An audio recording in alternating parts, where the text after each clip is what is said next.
Other. Call me other. Okay. I need to start filming in here is what I was looking at. I was just like, it is so nice background, well lit with the sun. I know. Yeah, mine don't have all this. You got to go to the main one to use the clubhouse. Yeah, it looks nice. Nice though. Yeah. All right, guys, welcome back to another episode of Call Me Other Podcast. I cannot believe, Eric, it is already March. Thank you for joining us. Eric was a guest prior, but the visual wasn't there before. But this visual, we got it. We're in a well-lit room, a well-lit room. So, Eric, this is actually a last hurrah. Can you believe it? Yeah, yes, I can. And I know it has been quite a journey, if you will. Here in Northeast Wisconsin, I can tell you that I definitely have a lot to say. Probably not a lot of that here, but it has been interesting. So let's get the journey started. So first of all, we're both reporters. Eric was a morning anchor as well as a reporter during his time here in Green Bay, Wisconsin. Yeah. So a lot of people don't understand, how do you go from spot to spot? Let's give people backdrop on what we do. Okay, so a lot of our jobs, involve moving. And sometimes you have to travel across the country. Some people are fortunate to kind of start where they wanted to start and stay there. Especially now. Others have to move around in order to get where they want to be. And so for me, taking this job, coming from, I was living in Southern California and was at a little independent station there. But my career aspirations are going to take me to New York eventually. So I figured that this job would help me kind of get there. You can polish up, you can straighten out, you can work out the kinks, and then be ready for the number one market, which is New York. And so I'd never heard of Wisconsin. Well, I've heard of Wisconsin before, but I've never heard of Green Bay, Wisconsin. Never thought of living there. Yeah, it was not on my radar at all. Yeah. And people around here make you very uncomfortable about your decision. Why are you in Green Bay? What brought you here? When they hear, oh, you're from LA. Oh my gosh, why are you here? This, that, and the other thing. And that's so true. You explain to them that, hey, it's for the experience, and everything was kind of lined up the way that I wanted it to. And so I can't say too many negative things about it, but it's been a great one. Yes, and for people out there, so like Beaumont, Greenville, Mississippi, those are markets like in the 150 to like 200 markets. Right. And then you work your way up to your mid-size. So Green Bay is like market 68, 69. And then you have LA, Chicago, and New York are your top three markets. So then from there you have Dallas, you have Houston, you have Miami. Atlanta's like 7. So you have like all the major cities that you could think of take the top 10 spots across the country. And everybody wants to have those positions. They want you to have experience. And they require a lot. So you're working your way up, and also it's a different type of budget too. Right. Right. So you came to Green Bay. So you're of course moving to another position now. So what brought you to reporting? Because we talked a little bit before about how you got into reporting, but now you're moving into more sort of the desk spot. So how did you determine to make the step from reporting to anchoring? Well, I'll tell you that once you're a reporter, you're always a reporter. That's true. Michelle McCormick. Yes, remember that. That doesn't hold true for everybody, but if your core values, align up to what the job is supposed to be, once a reporter, always a reporter. And so, that will never be out of the equation for me, but I do like anchoring. I do like being behind the desk and kind of, steering the ship, if you will. Okay. So, but I've always, for the longest time, I've always wanted to be in this business and wanted to be a reporter. I could show you VHS tapes of like me as a little kid, suited up, bobblehead, and out there, with a microphone in front of a camera. It's fun. I was kind of digging those up as I'm preparing to move here, but it's kind of something that's always been in my DNA. Yeah. It was either going to be that or I was going to be a police officer, which if you watch any of my stories here, you know that I like the law enforcement and crime aspect of things. He does. Yeah. So let's talk about what you've learned from Green Bay as far as reporting in Wisconsin. What has that been like for you, the experience? I can tell you that the experience was not without its challenges. Okay, you find that a lot of people really don't want to talk to you here. It might not even be like a racial thing. It's just people just don't like the media and they don't like talking to you. So sometimes that can be a challenge, obviously, when you're trying to go after a story. But ultimately, I've learned a lot about farming. I understand the importance of farming and the reliance that we have on farms and what we eat and all that stuff. And dairy. Yes, a lot of dairy. But aside from that, I think that this is one of the more, I don't want to say progressive states, but a state that is kind of self-reliant, if you will. Okay. Because, the state has a surplus and, people don't generally need a lot here. There are a lot of farms, obviously, and a lot of business owners and things like that. So, but I've learned a lot about farming. And the lack of certain things here, too, is what I've kind of learned without diving too deep. Yeah, well, definitely during my time here, as well as yours, there's been a lot of refugees coming.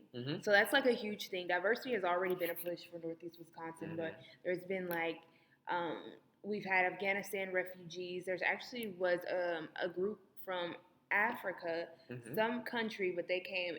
It's 2,000 of them. And they moved to the Oshkosh area. So there has been that point. So there's been a point of diversity, but I think that Wisconsin's kind of at odds for how to do that, while they can still endorse what they endorse, but also be able to have that, like you said, kind of progressive time. Because I will say we're moving to a more global America. So that's why places that's why there is such a push for diversity, because you're going to look at America in 50 years and it's just going to look completely different. Yes, as it should. And talking about some of the refugees that are coming, and I did that story last week, where some of the refugees are at Fox Valley Tech, and they're learning how to properly speak English and things like that. And it's just really, it's really interesting it was really interesting to talk to them, because I don't know how I would handle having to move to a different place, not know the language, not know too much about it, but you're fleeing conflict, and it just, to hear some of their stories, kind of, it was inspiring but heartbreaking at the same time. Exactly. And there's pockets of culture. And when you go to certain communities, and we're not just talking about big cities, but just anywhere, you have your Hispanic community, African American community, your Black community, but you also have different ethnicity as well, your Asian community and different things like that. But here, it's hard to find pockets. Right. So you don't even have a sense of home. Right. And that probably, like you said, it'll probably change, I think it will. In a matter of time, and I think it should, because there should be a little bit of everybody everywhere. Right. And if that kind of helps people grow and kind of helps you understand, different, atmospheres and stuff like that. And so it's very interesting to see all of this happen here as we kind of look at somebody who's walked in here. So. Yes. But I think that's so important, right, as the evolving thing. But also I think that Northeast Wisconsin has to also do a good job of kind of representing that. Because I don't feel like anybody, I don't want to say no one wants to move to Wisconsin, because that's not fair. But nobody wants to move here. So you have to do a better making your step. I feel like a great example is North Carolina. Okay. Charlotte, when I was growing up, and I'm sure you can relate, nobody was like, let me go to Charlotte, let me go to the Carolinas. Right. But the way that Carolinas have been branded now. Yeah, it's a different look out there. And, it sure is. And we're talking, of course, about Northeast Wisconsin, but Southeast Wisconsin is you've got more diversity down on that side. Yeah. And so, this area here, I think if more people migrated up, instead of headed down towards the South End and into Chicago and stuff like that, I think that the whole demographic would change, and you'd see a lot more. You'd get maybe a more of a variety of food and restaurants and things to do. I think that's so important too, because I think definitely there's a push in Oshkosh and different communities because they want to have more people invited in. Right. Like they want to be able to have those communities have say. But I just feel like you have to be able to model that. You kind of almost have to bring yourself out of it. Right. You kind of have to make yourself a diversity campaign. Because I will say there's more than meets the eye here in Wisconsin. Yeah. But also something I was reading when I first got out here as well was that it actually was a community that you don't want to raise Black kids in. Because 50%, check this out, in Milwaukee County in 2010, a census, 50% of Black men in their 30s and under had been to jail in Milwaukee. And you know, we get the reports. Didn't know that. Wow. Yes, and so... Yeah, there's a lot going on over there. Yes. Okay, there's a lot going on the south side. There's a lot going on the south side. But, you know, it's kind of one of those things where you hope that system, if you will, or maybe that you break the chain, you break the cycle. Then, you know, hopefully that cycle can break at some point. But you know, I've also been able to, during my time here in Northeast Wisconsin, talk to some people who've kind of rehabilitated themselves. That is true. One of the local businessmen, he owns a restaurant, he owns a clothing store. I'm not going to name who that is, but I think I know you're talking about. Yeah, but just hearing his story and sitting down and really talking to him. He was a part of our Black History Month special that we had. Yeah. It was really interesting to see and to hear the fact that you can really change your life and turn your life around. But it took a little tragedy for him to do that. It takes a lot of effort too. Oh yeah. Because, and money. When you know what you know, it's hard to transform. Right. So with that, a lot of people, we have to get into it, Eric, the great resignation that's happening in our careers. A lot of people are leaving the business. Yeah. It's a lot. Yeah. It's probably us and teachers, the two fields people are leaving the most. Right. And surprisingly the medical field too. Which, you know, I don't. They've had to deal with a whole lot because of this pandemic. Yeah, that is completely understandable. As far as our business is concerned, I think the majority of people are leaving this business because the dynamic of this business is changing. So you're looking at a lot of positions that are MMJ positions or multi-skilled journalist positions now, and all this. You know, they keep changing the acronym, but you know, ultimately it just means that you're doing more with less. Yes. You know, a lot of stations and companies are getting away from having just photographers and reporters. Now you have to be the photographer and the reporter at the same time. You've got to write, you've got to edit, you've got to, you know, even at the desk now, you know, some stations are making the anchors, you know, operate the teleprompter and stuff like that. It's the business is not what it used to be, you know, and they say change is good and all that stuff, but you know, how far is it going to go before you're like, okay, well, this now is a little too dangerous. I think people have seen the video of that reporter who was MMJing. She was live, and she got hit by a truck while she was live there. Yeah. I forget where that was, but it was one of those viral moments, and it's like, okay, well, I think we need to sit down and think about MMJs and what the limits are there and all that stuff. I personally don't like to go live by myself. I've done it once, and it's just not an option. It's very dangerous. Yeah, it is. Anything can happen. Yeah. Aside from that, like you want your live shots to be crisp. You want them to be perfect, if you will. And if you're live by yourself, there's you know, more opportunity for maybe the shot to get out of focus. Yeah. For somebody to, you know, come up, you know, behind you and take the focus away. It's a lot of stuff. It's a lot of technical stuff that I just don't want to deal with. Yeah, and I just don't want to deal with. And on top of that, when you are live, you lose your peripherals because you have to do for that minute of standby. Yeah. You have to be zoned in. You have to know your script. It's just way too much pressure. And people are just dangerous. There's been times where I've been out on shoots, and this is here in Green Bay and Appleton area, where like kids will like shoot the middle finger at the camera, like all type of little stuff. And say something. It's just a lot. And I just feel like you said, the onus is really on companies. How far are you willing to go? Right. Because and you're not in the long run, in my opinion, you're not really saving money by doing this. No, you're not. Because if something happens to your talent, you're now forced to replace that talent or to have somebody substitute for that person and all that stuff. It's a lot. It's a lot of stuff. It's not saving any money. So maybe that needs to and also be reconfigured. Makes the talent want to leave. That's why people are wanting to leave, because it's not fun when you have to do every single thing. Yeah. And a lot of people think, because it's white collar work, people don't realize the workload. But it's very, very strenuous. Yeah. And it's just like, oh my gosh, and you're far away from your family. For us anyway. Yeah. You're far away from your family, so you're not supported, and it's just like, oh my gosh, this is a lot right now. This is a lot, and not even talking about the financial aspect. It's just the salaries are not what they used to be either. No.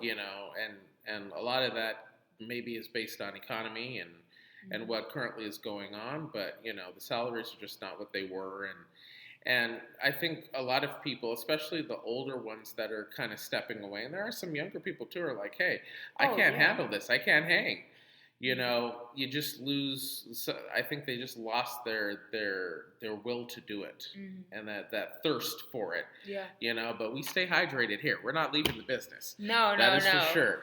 At least try to make it work for at least a few years. Like you said, I am curious to see where the limits go. But here's the thing: Eric and I are veterans now, so we're going to be moving up the mobility ladder. But it's just the way it works, though. It's just like going in, and then you chase away quality journalists. Because we can talk about our station, but also other stations throughout the area. Renewing the contract is just not something people are doing anymore. Right. It's one of those things where I came here with the mentality that it was going to be two and done. So, but was still at one point, open to the opportunity, because I thought that there would be more opportunity to kind of grow. But then you get to a point sometimes when you hit that ceiling.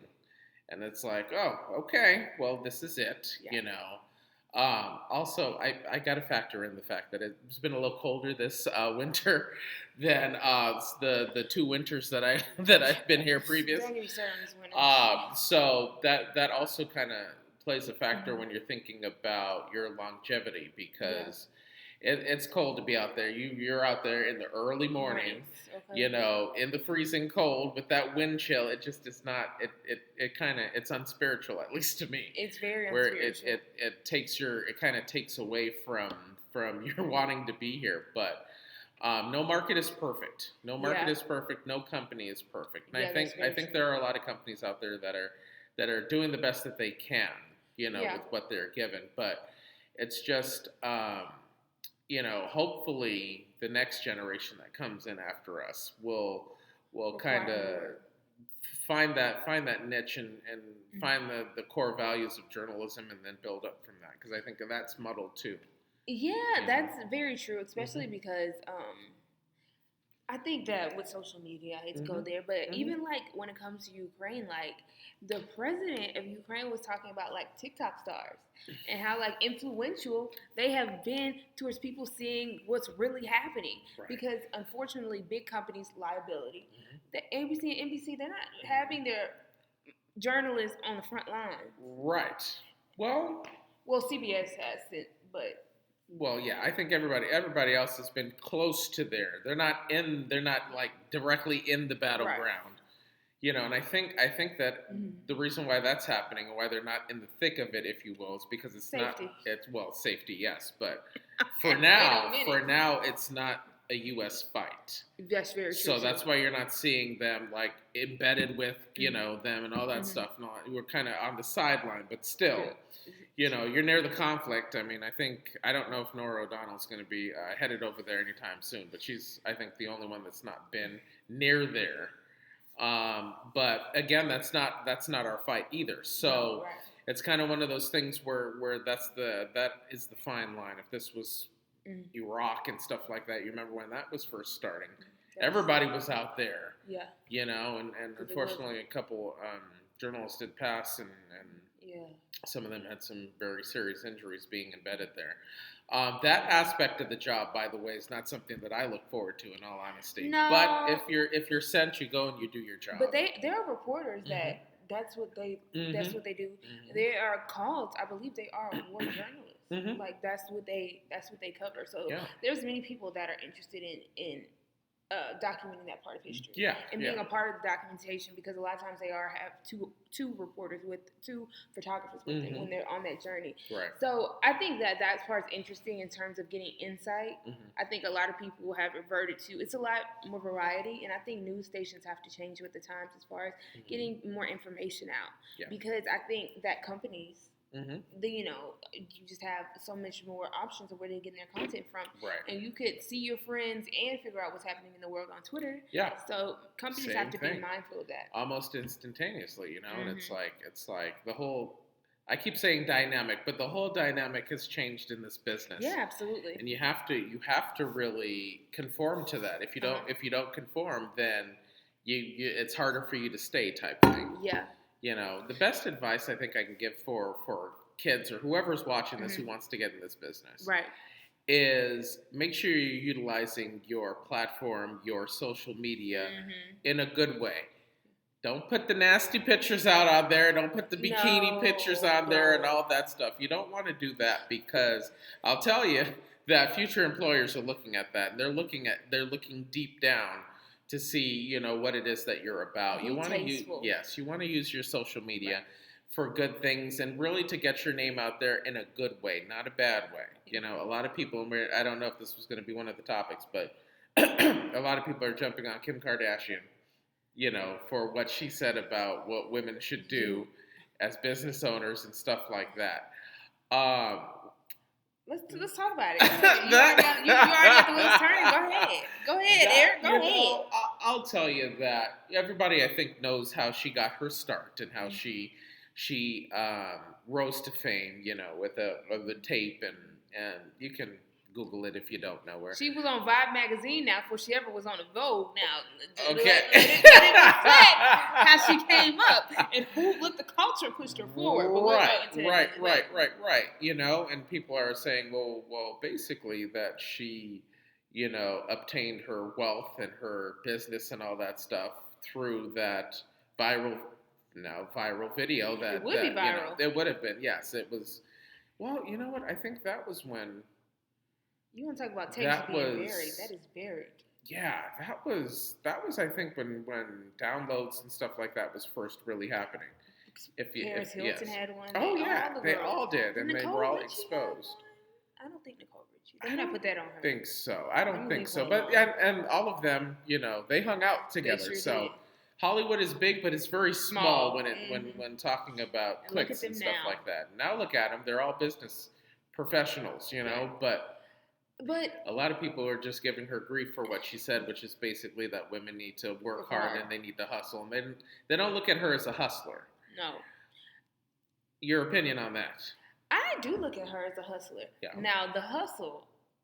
Am I a fan of? I don't know. I do think there's a lot of copy and paste, a lot of manipulation. There's been proof that she's photoshopped. I think it was one of her niece's heads onto everything. A kid. So it's just it's like a little bit of madness.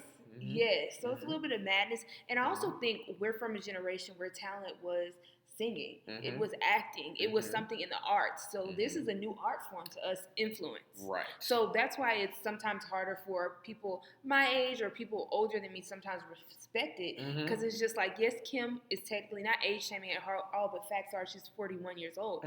So even though she is a seasoned woman, which is wonderful, but it's just like, even some people my age, it's just like, what do they really do? But influence is a career now. Right. You better ask those kids. You can really do that.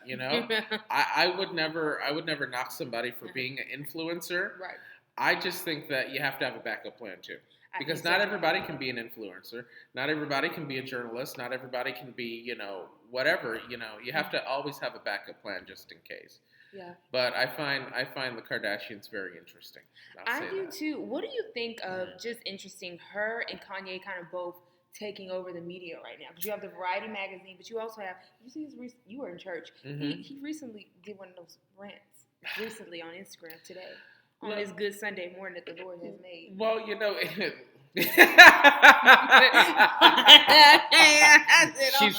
she's good. Here's the thing about Kanye West. Okay. And in all honesty, people like to say that I look like him.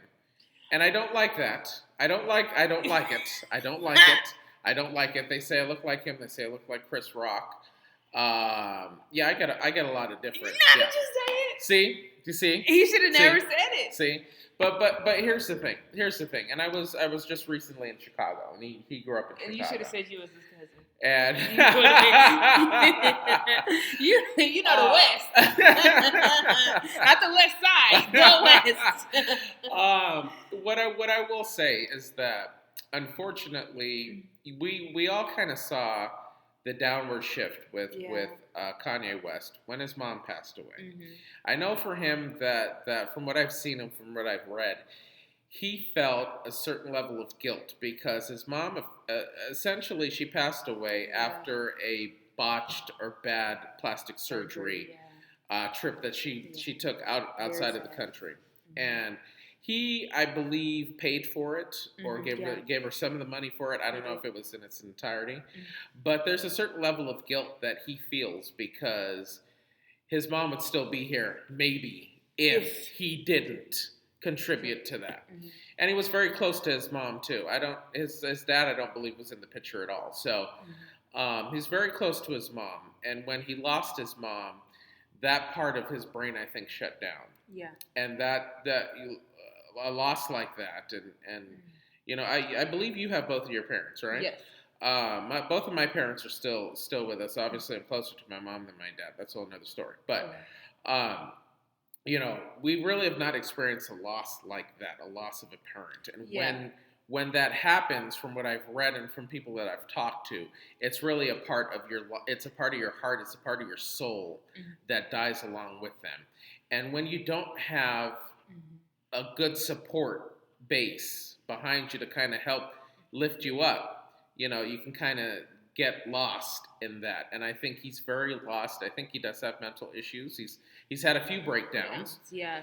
That's clearly not good decisions. I will say, though, the support system that he chose, whose fault is that? Because even my mom, who's not in the pop culture, whenever I brought up the Kardashian thing, she was like, can't any of them keep a relationship? And that's so true. Yeah. And it's more than that. I feel like, especially, this is just me speaking on being a black woman. We are strong, we're manly, we have all these stereotypes that go against us. But these women are clearly dominate their partners extremely more. Right. You can clearly see who runs it. Their children are always with them. Yeah. The men, whenever they're ready to kick them to the side. Travis Scott was in Houston for like 2 months, and Kylie was in Calabasas rubbing her stomach, getting her baby ready. Because I don't know what you're talking about, which is very sad. Full disclosure, very sad what happened in Houston, Texas. Yeah. But just being honest, he was in. I know for facts. Reporters were outside of his home. He was in Houston, Texas for 2 months after that tragic incident, and then closer to the birth, earlier this year, he came back to be there. You know, we're of course looking from the outside. We are from the outside, and we're not there. We're not in the home. We're not in that relationship. What I will say though about him is that I really hope that he gets the help that he needs. Okay. And you know, who's to determine what type of help that is? You can't just take people and put them in the insane asylum anymore. I agree with that. You can't just take them and put them on the psych hold for 72 hours. Sometimes that makes it worse. Exactly. But I think as a society we have to really, and we say this all the time. We give the suicide hotline number.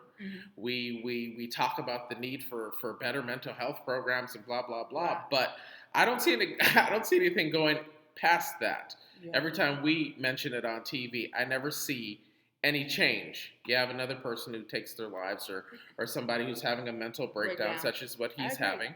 But taking a really good look at the system and making important changes and doing it now, not later, I think can help so many different people. And there are people who've been helped with various, forms of mental health programs, and that's great. I don't think he's found his yet.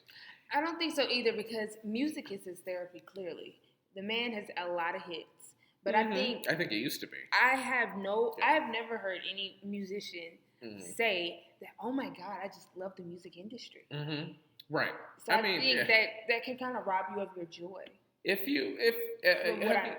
From what you've heard, and I don't mean to cut you off, I'm sorry, but You've watched the Janet Jackson documentary, right? Oh, yes. So in that documentary, one of the brothers, it might have been Tito, it might have been Randy. Because two of her brothers was riding for their sister in the documentary. Right. It might have been. God, I think it was Tito that mentioned that David Bowie, and this is mentioned in the documentary, so I can say it, that David Bowie had come, was hanging out there at their Havenhurst home. Yes. Star-studded. Everybody was rolling through there. Yeah. And had come with something to give them to sample, of a narcotic persuasion. Right. I was going to say, we ain't talking about music. We don't know. Right. We don't know what exactly it was, but they never mentioned what it was. But that is how this business was and how it still currently is. Right. They're supplying it to Absolutely. people, and some people are taking it. Some people are like, hey, no, I don't want it. But that's really how the industry, how it really messes things up for people, and they get, we're seeing those overdoses happen and lives being lost. Yeah. Mm-hmm. I will say though, Eric, which I guess this is extending some grace to Kanye West. When you are the person that says no or turns down things, you do look crazy. For instance, growing up, I was not into weed. But everybody and their mama smoked marijuana, and they make you feel crazy for not taking it. That's just a small microcosm, I'm sure, of what Kanye West may experience wanting to, or being just different, or the way he views things. Because he's brought up his business acumen and the way he wants to do things. And like, if you watch his, I don't think you've watched it yet, his Genius documentary that's on Netflix. On Netflix, no, I haven't watched it yet. The way people did not believe in All Falls Down, one of my favorite songs of all time, seriously. It's ridiculous. Yeah. But, so do you think that also plays a part in him? I don't think he's deliberately trying to be different, but maybe like everyone else kind of, made him feel like he's crazy to the point where now he's just like, that might very well be the case, because people will try to make you crazy. They sure will, and they'll call you crazy and all that stuff, madman, this, that, and the other thing. And it's a lot of manipulation in music. Yeah, and then sometimes you might start to believe that because people say it so much. Yeah. And so I think that might be a factor in his case, but he's just got a lot in him that he needs to get out. I agree. And if he's not making music with it, he's doing the fashion thing, and I'm not a fan of his fashion at all. Like it's too, that's way out there. I wouldn't put that on. I'm sorry, I wouldn't pay the money to put that on. But it's like he's trying to get all of this stuff out, and I don't think that he has the right people around him to kind of help him through that. And that's the unfortunate thing, because you can be the most famous person in the world, but you can still be alone at the same time with like millions of fans. And I think that's where he is. He probably doesn't trust people. He probably is very paranoid. Oh, absolutely. Because the closest people to you sometimes will mess you up. Yeah, it's a lot of stuff. It's really sad to see that at this point in his life that this stuff is happening, but hopefully, like I said, he can get the help that he needs and will also be able to survive this, because I don't want to be here. Well, not here, because I won't be here, but where my next destination that I'm be reporting on his death, or something bad happening there. I don't want that to happen. I feel like Michael Jackson and Prince. So fortunately, none of our superheroes have grand finale. The Prince thing really surprised me, because I believe, and people can correct me if I'm wrong, but he might have been a witness, and I know Jehovah's Witnesses are very much about keeping their temple clean and all that stuff. That's what Michael was. Eat this, that, and other thing. I don't know if Prince was one of those, but I don't know if Michael was that throughout the rest of his adult. Right. I know they grew up like that. Yeah, they grew up with that faith. But for Prince, like I think that's what he was, and he couldn't, no pork, no this, no that, and all that stuff. But to know that he was addicted to the narcotic and putting that in his system that ultimately killed him, that was a surprise to me, because I didn't expect that. But you never know really what somebody's going through. You don't. And that's why it's always important to be kind and all that stuff. I don't know how much more time we have left on this. Yeah, I was going to say, I was about to switch back to you. Okay. But what I want to say about you is that you got it.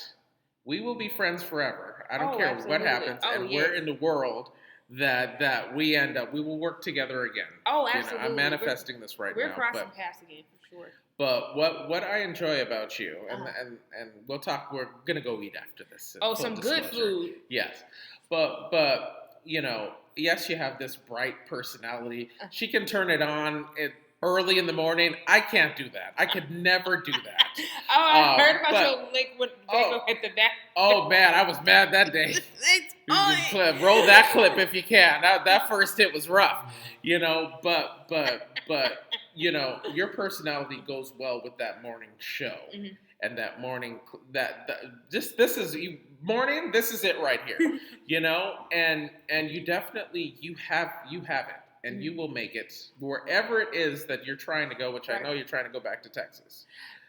Ideally, I would love to go back to Texas, but the idea would to be at a big talk show or something in that sense. Okay. Ideally, Robin Roberts needs to split the job between us. That's what she needs to do. Robin, Michael, what y'all want to do? Put us on the payroll, please. Put us on the payroll. You know, but ultimately, okay. So talk show and all that stuff, and I believe that you will do that, and you will be very successful. And like I said, we will work together again. Oh, for sure.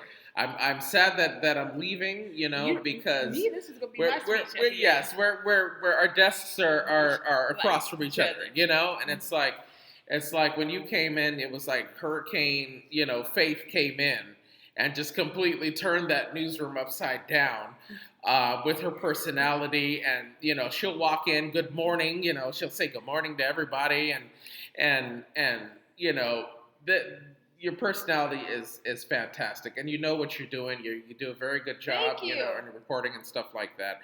And I look forward to seeing, you know, you progress and all that stuff and continue to grow. Thank you. The hardest thing, which we're so grateful for cell phones, is the friends that you don't get to work with because your work, especially because we're so far away, you become dependent on their energy. That's what I was thinking about. I was like, oh my God, after this week, well, in the middle of this week, like, my God. That's it. Wednesday is a wrap for me, you know. But it's like, and I'm ready. I'm ready to go. But you know, aside from that, you get into your rhythm. You get into your cycle of okay, I come in. I know Faith is going to be there. We're going to have a rap session, you know, in the building there, and talk about stuff and you know, bounce ideas off of each other too and things like that. I'm going to miss that. I am. You know, but like I said, you're doing such a good job here. And you killed you know, here. if anything, if not for anything else, you're probably one of the better hires that you know the company has made at this location. And so just keep it up. And even when you're having a bad day, you can't really tell.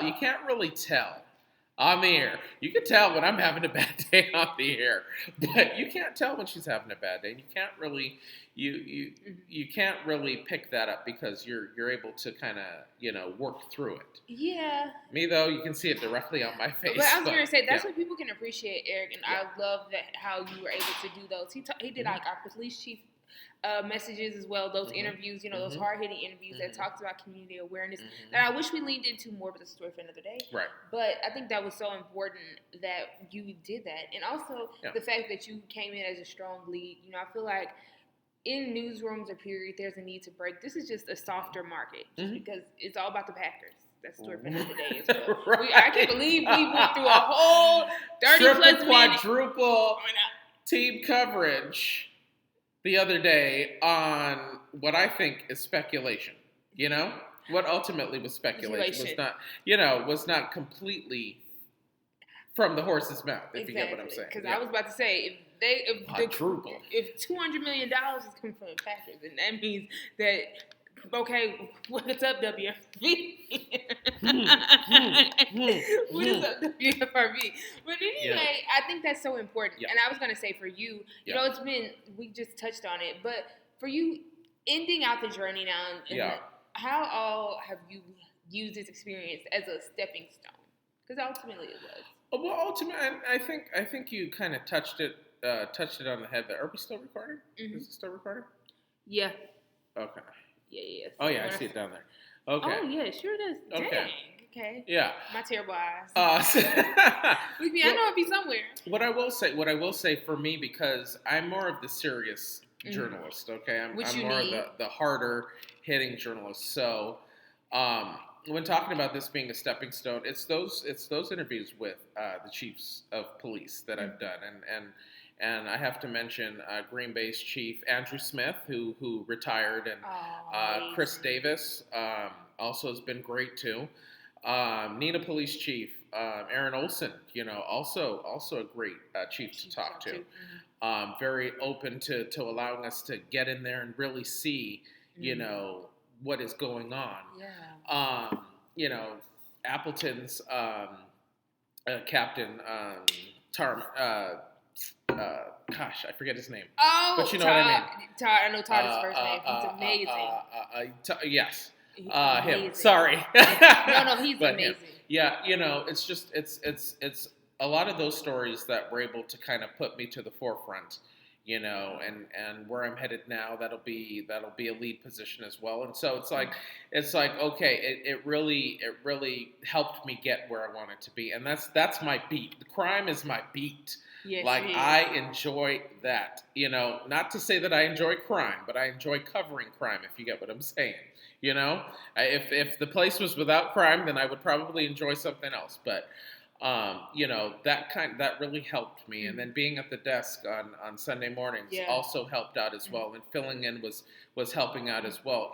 Because what you don't really realize, and you can't really tell sometimes by looking at the ratings numbers, but people do watch. Yeah, they do. Because they let you know. They're hitting you up on social media, or they're talking to you in the grocery store when you're not put all together and everything.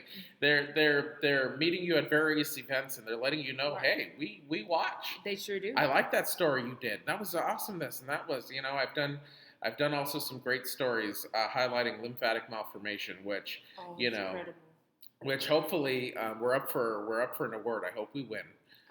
For that, and talking about living organ donation too. Just two of the main, the harder hitting stories, I think, that were more impactful. Yeah. And if I was able to make an impact here, that is what I want my legacy to be. And you definitely have. Yeah. So it's a whole bunch of other stuff too, but we'll talk about that. Yes. Yeah. No, but I think that's being impactful as a journalist. Yeah. And sometimes being a journalist is just being the messenger. So you do have to remove you out of it, but ultimately the community members have gotten, for sure. Yeah. They're just like, oh my gosh, Eric, they get involved with your personal life, with you as a human. What are you doing? What are your interests? What do you like about Green Bay? Why are you here? How long are you here? Where are you going? They just get so involved. Right. Green Bay, for what it's worth, is a great market, I think. It is. It's a great market. But it's also one of those revolving door markets. Yeah. So, unless you're of like a certain age where you want to put down roots, or at least have those roots grow a little longer than 2 years, you're not seeing people go really past that. Yeah. And people here know that too. One lady at church, just now before getting here, she's like, "Oh, you're leaving." I was like, "Yeah, this is the final couple days." That is always awkward for the viewer. And then she's like, "Oh, nobody really stays, here." You always. She's like, "Yeah, the younger ones really leave." I was like, "Well, thank you for saying that I'm young." Okay. But that really is the case. But if you're looking to get better and to strengthen your reel, some of you might want to get your start, this is a good place to do that. Yeah. Because you can make your mistakes here and then move on to great things as well. Yes, and we have openings. Might I add, all you have to go to is Nextstar, and you will see that we have a list of openings. So we're just going to take advantage. Nextstar.tv. You've got wearegreenbay.com. A number of positions that you can go look at. Not trying to push anybody. Right. But you can go look that out. But no, Eric, you definitely will be missed, and we have enjoyed having you, and we're going to continue this conversation. In the car. And there we go, in the car. We're about to go eat, but thank you guys so much. Eric, where can people find you? Thank you. They can, of course, find me on Twitter at Eric Richards.